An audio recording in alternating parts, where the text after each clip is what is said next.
தயவுக்குறள் அதிகாரம் முக்குணாவத்தை 5. அதிகார சாரத்தோடு அட்டுன் அசனம் கொதிகொள் ராசதமே கூறு. அதிகார சாரத்தோடு அட்டுன் அசனம் கொதிகொள் ராசதமே கூறு.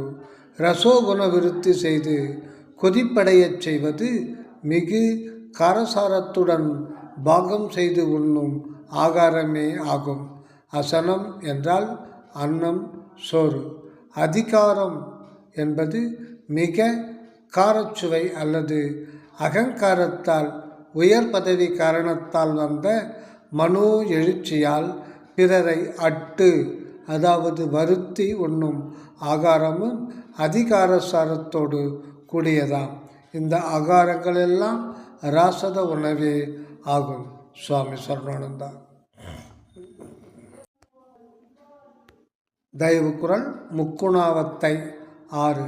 கலிமிகு தாமத கையறவு வேண்டார் அலிமிகு தாள் உருவார். கலிமிகு தாமத கையறவு வேண்டார் அலிமிகு தாள் உருவார். களிமயக்குண்டாக்கி கையறவோடு கிடக்கச் செய்யும் தமோகுண ஆகாரங்கள் நல்லோர் கொல்லார்.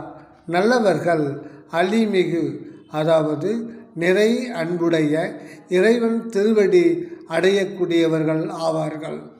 தான் என்பதற்கு முயற்சி என்று பொருள் கொள்ளும்போது பேரன்பும் பெருமுயற்சியும் உடையவர்கள், இடைவிடாது தயா நன்முயற்சி உடையவர்கள், கையறவு அதாவது சோம்பி கிடத்தலை எப்பொழுதும் நினையார்கள் என்றாம். சுவாமி சரணானந்தா.